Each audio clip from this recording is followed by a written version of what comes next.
कभी सोचा है कि इलेक्ट्रो होम्योपैथी में जब बुखार या किसी भी तरह के इन्फेक्शन से लड़ने की बात आती है तो सबसे पहली दवा कौन सी होती है? तो चलिए आज इसी पर बात करते हैं और समझते हैं एक बहुत ही खास दवा F1 यानी फेब्रिफ्यूगो ग्रुप के बारे में। तो सवाल यही है कि बुखार जैसी एक आम लेकिन परेशान करने वाली समस्या के लिए सिस्टम की पहली पसंद क्या है? जवाब है F1 और यही हमारे आज के विश्लेषण का मेन फोकस है। तो सबसे पहले बात करते हैं इसके सबसे जाने पहचाने काम की, यानी बुखार से लड़ने की इसकी काबिलियत। तो ये F1 जिसे फेब्रिफ्यूगो ग्रुप भी कहते हैं, आखिर है क्या? सीधी सी बात है, ये इलेक्ट्रो होम्योपैथी में उन दवाओं का ग्रुप है जिसे खास तौर पर हर तरह के बुखार और इन्फेक्शन से लड़ने के लिए ही बनाया गया है। यही इसका प्राइमरी काम है। असल में सोर्स इसे एंटीपायरेटिक मेडिसिन का नाम देता है। अब इसका सीधा साधा मतलब है एक ऐसी दवा जिसका काम शरीर के बढ़े हुए तापमान को नीचे लाना है, यानी बुखार उतारना।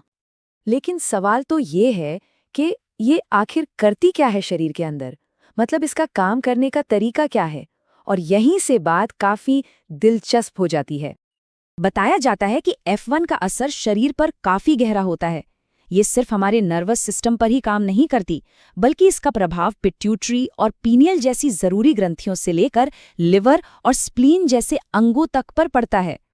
अच्छा, इसके काम करने के तरीके को 3 हिस्सों में बांटकर समझ सकते हैं। पहला, ये नर्वस सिस्टम पर असर डालती है। दूसरा, ये शरीर के मेटाबॉलिज्म को रेगुलेट करती है। और तीसरा, ये पसीने और यूरिन के रास्ते शरीर से टॉक्सिन्स यानी जहरीले पदार्थों को बाहर निकाल देती है। पर F1 की कहानी सिर्फ इतनी ही नहीं है। इसकी असली ताकत तो तब सामने आती है जब ये अकेली काम नहीं करती। सोर्स का कहना है कि जब F1 को दूसरी इलेक्ट्रो होम्योपैथिक दवाओं के साथ मिलाया जाता है तो इसका असर मानो कई गुना बढ़ जाता है। जैसे कीम मिलकर काम करती है ना, बिल्कुल वैसे। जैसे मिसाल के तौर पे देखिए, जब इसे P1 के साथ मिलाते हैं तो ये फेफड़ों से बलगम निकालने पर फोकस करती है। वहीं S3 के साथ मिलकर ये पाचन को ठीक करने में मदद करती है। और S2 के साथ यूरिनरी सिस्टम की दिक्कतों को दूर करने का काम। मतलब हर कॉम्बिनेशन का एक अपना खास टारगेट होता है।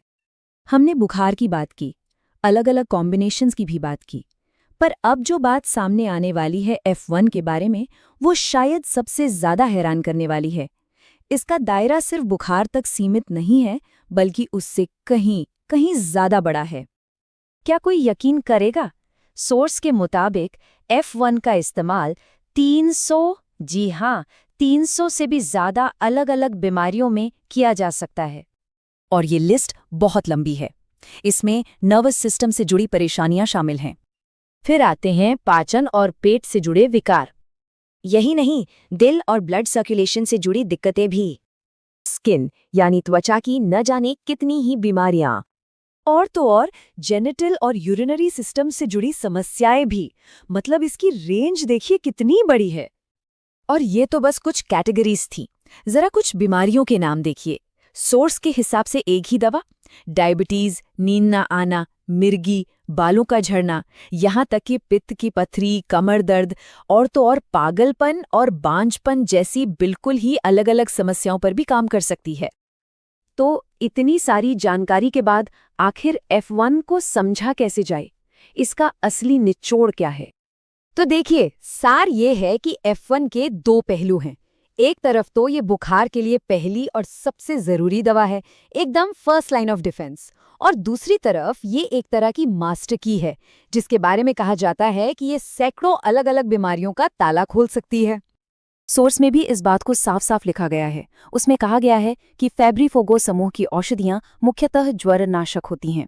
ये नाड़ी उत्तेजन, पाचन सुधार, दाह शमन और दूषित पदार्थ के निष्कासन में भी अत्यंत प्रभावी होती हैं।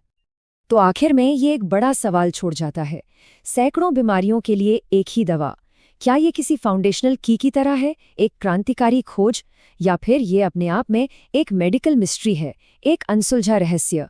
ये सवाल सोचने